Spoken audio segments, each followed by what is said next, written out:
Shalom and welcome to Temple Talk. This is Yitzchak Ruben speaking to you from Jerusalem, Israel. Today is the 23rd day of the month of Kislev, 5781, December 8th, 2020. The 23rd day of Kislev has just begun as the sun has just recently set on this short December day here in Israel. And of course, as we all know, Hebrew days begin in the evening with sunset and conclude the following evening with sunset. So the 23rd of Kislev, we're 2 days away from Hanukkah, which begins on the 25th day of Kislev. Thursday evening is the first evening day of Hanukkah.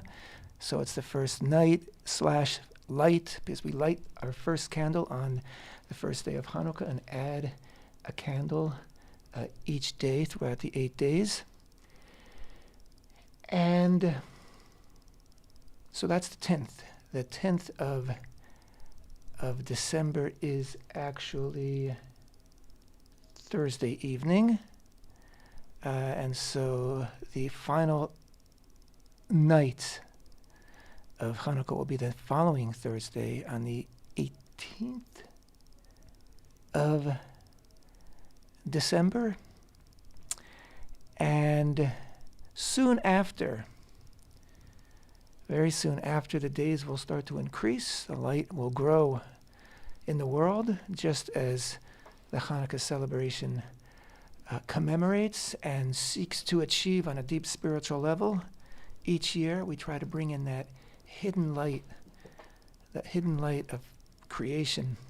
I talked about this last week, so I'm not going to get involved in it again.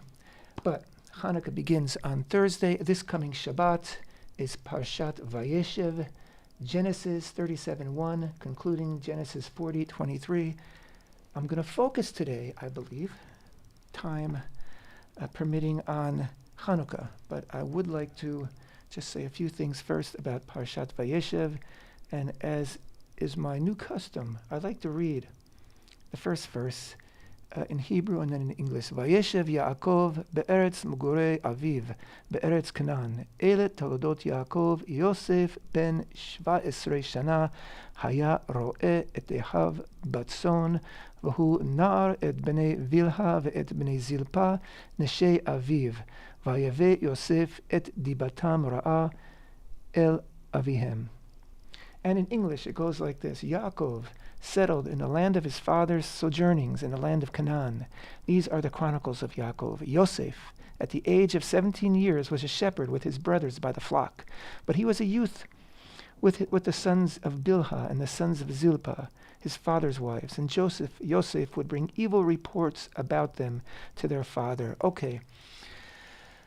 Again, I don't want to dwell too much. I usually like to dwell on the Parsha. This week, not so much, but of course, Yosef starts off his life with his brothers, it seems, on the wrong foot. In this first verse about the relationship, it's described that he's bringing evil report about his brothers, the sons of Zilpah and Bilhah. They were the handmaidens of Rachel, Rachel, and Leah. And there's a midrash about this. Again, I'm not going to focus on that today. Not a good way to tattle, not a good way to start your sibling relationship. And of course, then right after, we're told that Yaakov loved Yosef, most of all because he was the son of his beloved Rachel, and he made for him that fantastic tonet pasim, that coat of striped coat is one interpretation of this word pasim. A striped coat, in any case, a very beautiful coat that he gave to his son, which caused jealousy by the other brothers. We're right back where we started in the book of Genesis. Fraternal jealousy and rivalry, right back to Cain and Abel. And I've said it before and I'll say it again, the book of Genesis is a book of, there's two dynamics going on. One is man is developing a relationship with Hashem, with God. And that has to be worked out. And of course, its fruition is going to come in the book of Exodus, at the revelation at Mount Sinai. But there's this developing of a relationship, a serious relationship. It starts out not so good. Starts out in the Garden of Eden, boom. But the other dynamic is man's got to learn to live with his fellow man. We've got to learn to be together. We've got to learn to live together. We have to learn to respect one another, to live peacefully with one another. And so this final test in the book of Genesis is going to be between the brothers, the 12 righteous sons of Yaakov. And as righteous as they were, this jealousy and rivalry drove them to some really bad things. Bringing your brother's coat to your father that you've drenched in the blood of a lamb that you've slaughtered, and allowing your father to draw the conclusion that Yosef must have been torn apart by wild beasts is a difficult thing. And of course, it led to the exile and enslavement in Egypt for hundreds of years. So it was a despicable deed that led to a horrible situation. Of course, we know this was all foretold. It had to be. Anyway, but the one line that I'm going to quote again from this week's Torah reading, this week's Parsha, was in verse 15 of chapter 37. When Yosef is instructed by his father to go seek his brothers in Shechem, right? They are shepherding in Shechem. Yosef is living with his father at home in Hebron, which is in the south. Shechem is in the north. It's a long journey. He says, go see how your brothers are doing. We'll never know exactly why Yaakov instructed him to do so, but he did, and on the way it says, a man discovered him. This is verse 15. A man discovered him, and behold, he was blundering in the field. In simple terms, Yosef got lost. He got to the area of Shechem, and he didn't know where his brothers were, so he was kind of wandering around. What do you seek? The man asked him, and he said, my brothers do I seek. Tell me, please, where they are pasturing. Where is that? It's just very beautiful. Also in Hebrew, the man asks, Ma tevakish, what are you looking for? What do you want? And he answers, Et achai ani mevakish. My brothers I'm seeking. Wow, this is it. This is the beginning of the tikkun for this brotherly rivalry and jealousy, which led to a fratricide when Cain murdered Abel. And now it has to be resolved. Torah cannot be received in this world until we resolve this issue and overcome it. And that's what's going to be happening in the story of Yosef and his brothers, which begins to unfold in this week's Torah reading and continues over the next three Torah readings. And the conclusion of the story is the conclusion of the book of Genesis. So, on that cliffhanger, I'm going to leave the book of Genesis right now, leave Parsha, leave Vayeshev, and we're going to go into Hanukkah. What's it all about? The history of Hanukkah is described in detail in two books that were written shortly after the actual events. They were written originally in Hebrew. I believe the Hebrew original has been lost. The earliest forms of it had been translated into Greek, and these are the two books of the Maccabees, which are not part of the Tanakh, not part of the Hebrew canon, but I believe they are included in other scriptures, other religions, and of course these books describe in detail the happenings that led up to the War of the Maccabees, also known in Hebrew as the Hashmonaim, the War of the Maccabees against the Greek oppressors, and also, of course, the liberating of the Holy Temple from the oppressors, and the repurifying and recreating the vessels and rededicating the temple, the 8-day dedication, which is Hanukkah. Hanukkah means dedication. Chanukah tabayit, the dedication of the house, the dedication of the Mikdash, the Holy Temple. And in short, what was the story? And I think it's a very, very relevant story for us today because the Greek rulers, for whatever reason, Antiochus, he had decided at one time that he was going to start placing restrictions on the Hebrews, on the Jews, on the observance of Torah in the land of Israel, and he forbid it. He forbid circumcision. He forbid learning Torah. He forbid. He shut down the Holy Temple, and he actually was instructed, made a decree that the Jews had to write on the horn of their ox, you have to write that you have no share in the God of Israel. So this was, in short, Antiochus was trying to wipe out Torah. He was trying to drive Torah away out of the world. He wasn't trying to physically eliminate the Jews, the Israelites, but he was definitely intent on obliterating Torah, the knowledge of Torah, the learning of Torah, the practice of our mitzvot, of our commandments, the entire reality of Torah from the world. He wanted to eliminate it. And why? Different reasons are posited, but certainly one reason which everyone agrees on is that when Alexander, who had conquered the known world, known to the Mideast at the time, a few generations earlier, he brought with it his Greek culture, and he was spreading it, and he wanted all the lands that he conquered to basically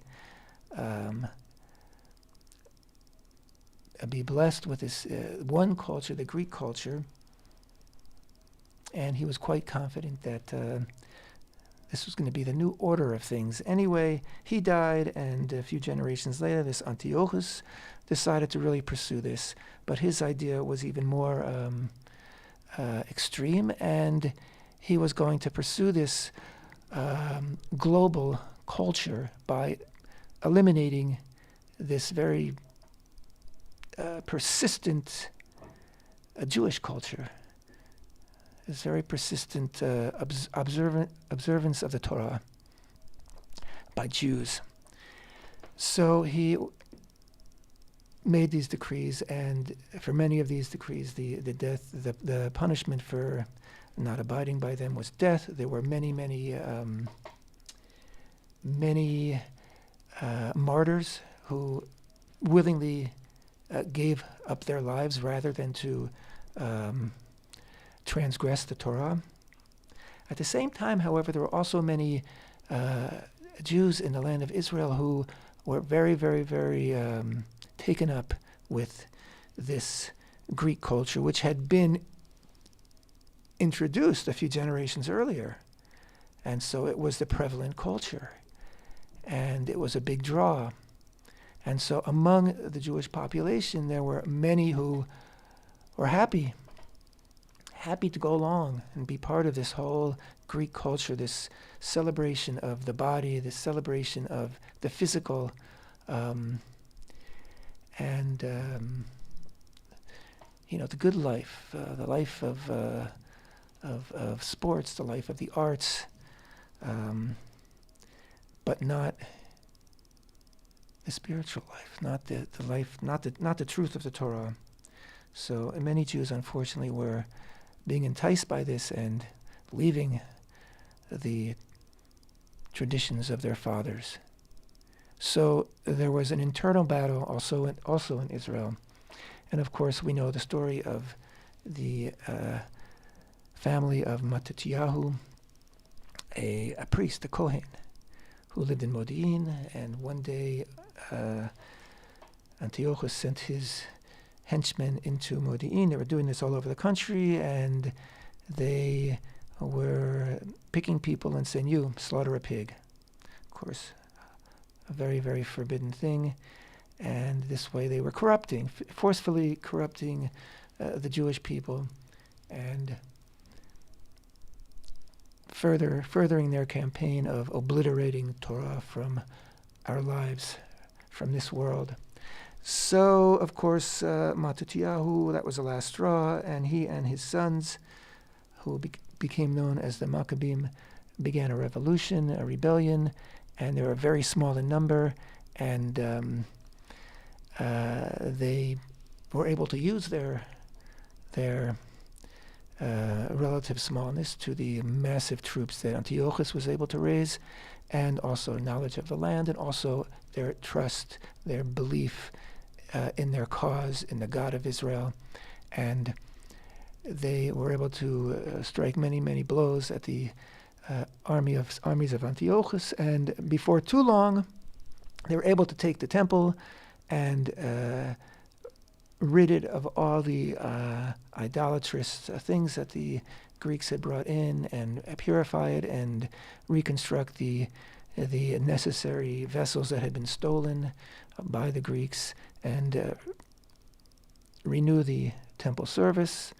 And of course, we light our eight candles over the 8 days of Hanukkah in order to commemorate the miracle of the oil. But the miracle of the oil, it was almost as if the miracle of the oil was God's saying, Kol hakavod, you did it. I knew you could. You trusted in me. I trusted in you. I feel, this is my interpretation, that these miracle of the oil, that was only enough oil to burn for 1 day, but it burned for 8 days. The newly reconstructed menorah was able to be kindled for 8 days straight, enough time in order to get new pure oil to continue. And I feel that it was God saying, you did good. You did good, and this is my recognition, and you're going to honor this recognition every year throughout the generations to the end of time.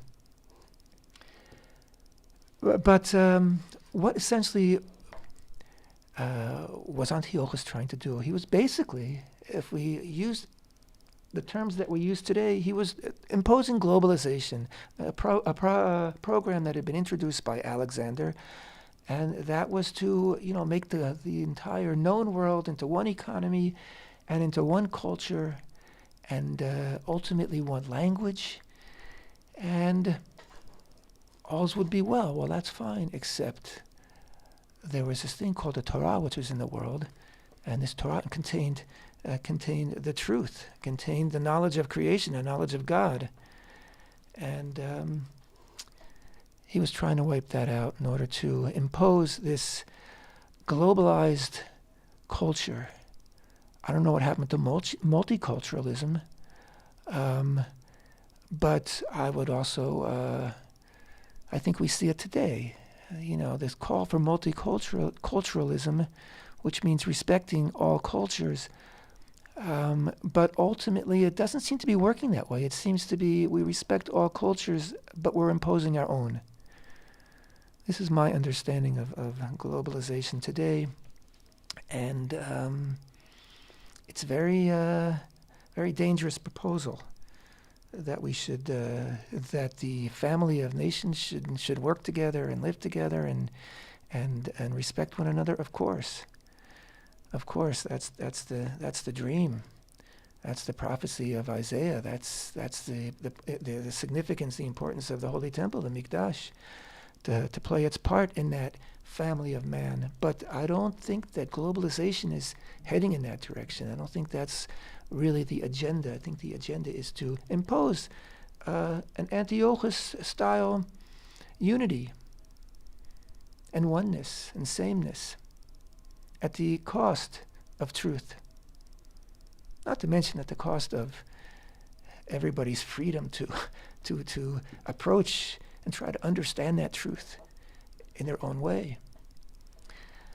So I think that Hanukkah is so relevant today. It was a bunch of fanatics I'm going to be posting later in the week the text from the first 2 chapters of the first book of the Maccabees.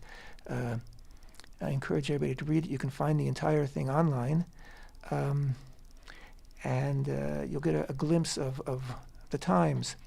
But as I started to say,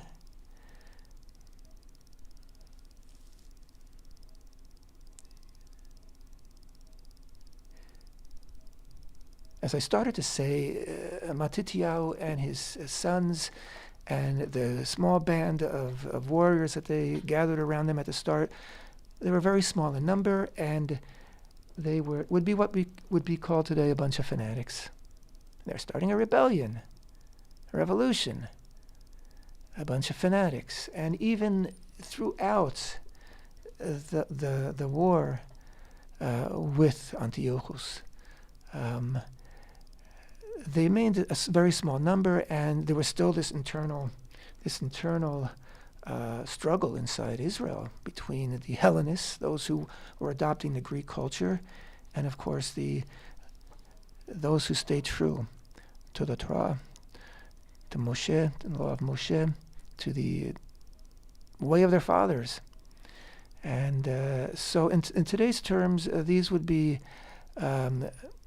fanatics. They might be called extremists, and they probably would get really bad press. The New York Times and the Washington Post and Facebook and Twitter, they probably would be seen as a bunch of racist, imperialist, who knows what. You get my point. A lot of labels that are thrown around. And what's interesting is that in this world that I'm describing, our modern world of globalization and identity politics, right? In that world, it's become forbidden to, quote, appropriate from another culture. I mean, you can't borrow another culture's culture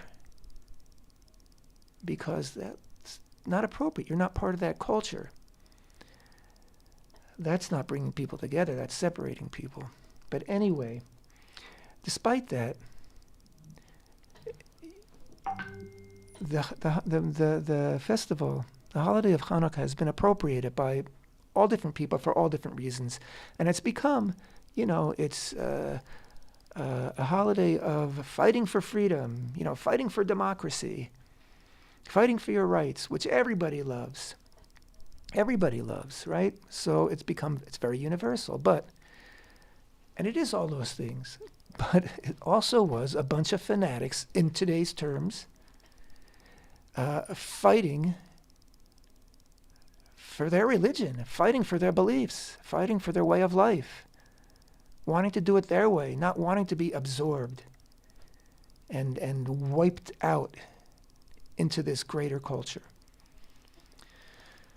And a lot of people today who are into this globalized culture would find that to be really, really offensive and troublesome.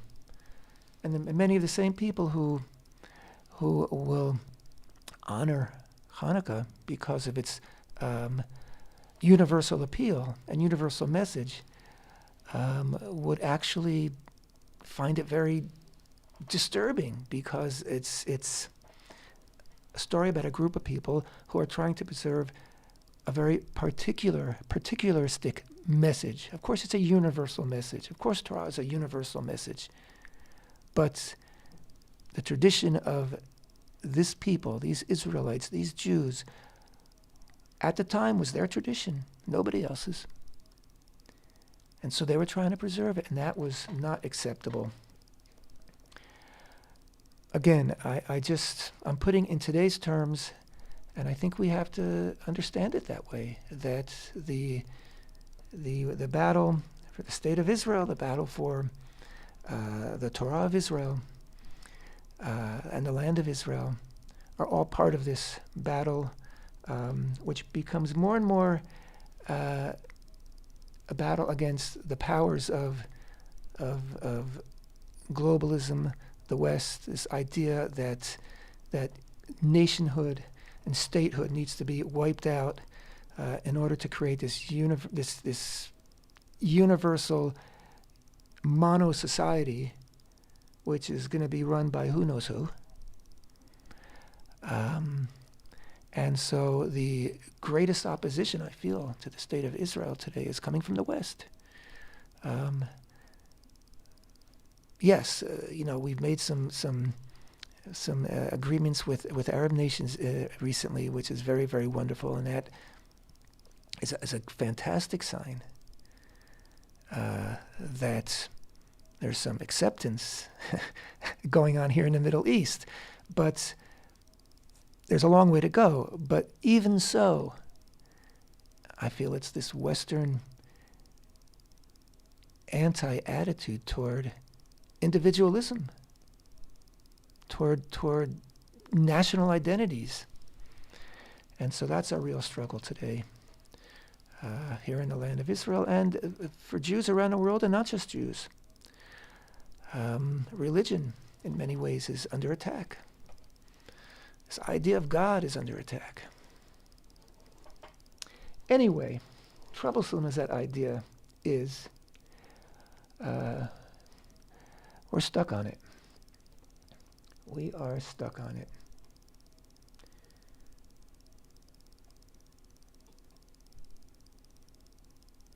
I want to also mention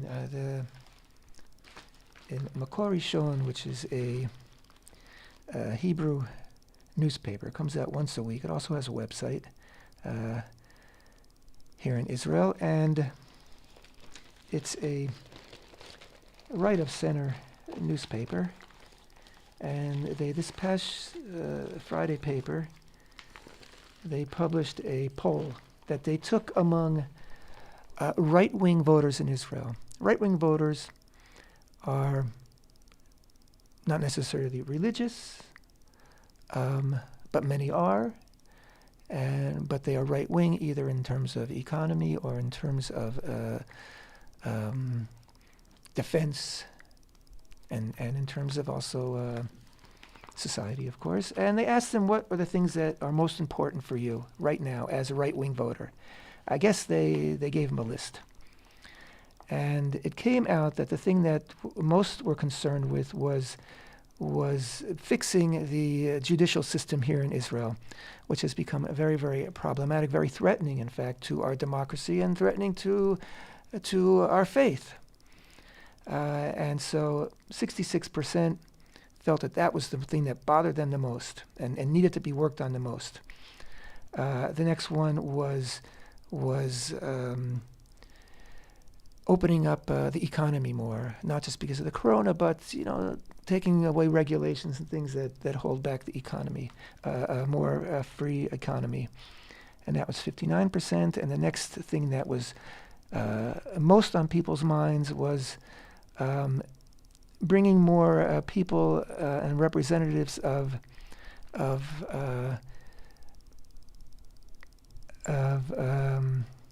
from the right wing of society and from the traditional side of society, so the right side of society, the traditional side of society, and the religious side of society, and bringing them more into cultural things, cultural events, get more representation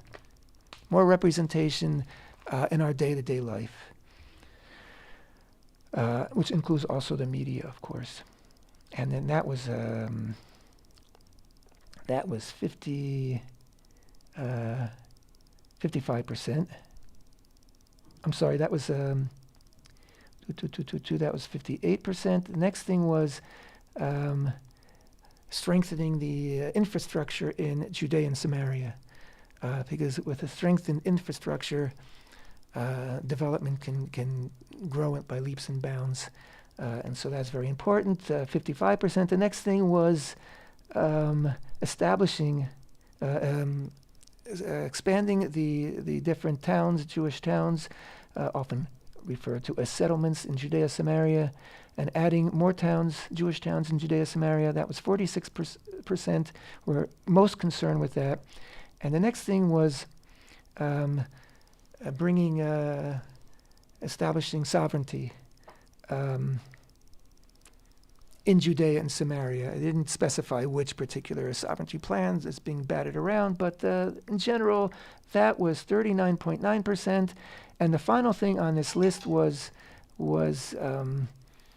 allowing Jewish prayer in the Temple Mount, and that got 35% of the people asked on the right side of the political spectrum and cultural spectrum in Israel. 35.7% said it concerned them greatly. 29.3% said it concerned them, more or less, and 35% said it didn't concern them very much at all. So, I just wanted to bring this up. Again, this was not strictly a poll amongst religious Jews. It was religious and non-religious. I hate those terms, and it doesn't really matter because the Mikdash is for everybody, the Holy Temple. The Temple Mount's for everybody, and you don't have to be religious to go up there, and you don't have to be religious to pray, okay? I don't care. It's not my thing. You pray to God. And I don't believe that God is going to, look in his index and say, this one's this and that one's that. God loves to hear from us. So that is what people are most concerned with, according to this poll right now among the right side of the Israeli spectrum. And there are all things to be very concerned with. I think the concern with the judicial system is really, really important, and it has tremendous influence on the other issues. And for that reason, it was very logical that it was the thing that most concerned other people, because all these other issues that people want to get straightened out, many of them you're not going to get very far until you reform the judicial system, because judicial activism here in Israel puts a lot of spokes in what society wants to see and wants to happen, and makes it very difficult for reforms. All these things are important. Of course, I'm disappointed that the one of least importance was the Jewish prayer in the Temple Mount, because that really says it all. Freedom of speech, freedom of religion, freedom of access. These are our basic freedoms. So, it should have been the most important. And of course, establishing a mikdash one day, and every step that we take toward that, every positive move toward that, is not only, it's part of the solution, it's an active part of the solution. It will bring changes in these other areas. So it could have been flipped. On the other hand, I think that the upside of this poll is that 10 years ago, 20 years ago, I think that they probably wouldn't even have asked about prayer on the Temple Mount, because it wasn't an issue for many people. If you've been a follower of the Temple Institute and Temple Talk for the past 15 or more years, you'll know it was always an issue with us, and you've been aware of it and conscious of it and concerned about it for all those years. But if you weren't, you might not have heard about it until this year, 5 years ago, because it took a long time for these issues to be taken up in public discourse and actually addressed by media. So the fact that they asked this question, and the fact that so many people did express concern, and in fact it breaks down like this: 35.7 were people who are very concerned with it, 29.3 are people who are moderately concerned. So, you got over 60% of the people who consider it a concern. I think that's a positive thing. I want to wish everybody a very, very, very happy and light-filled Hanukkah. Thanks for being with me. Temple Talk.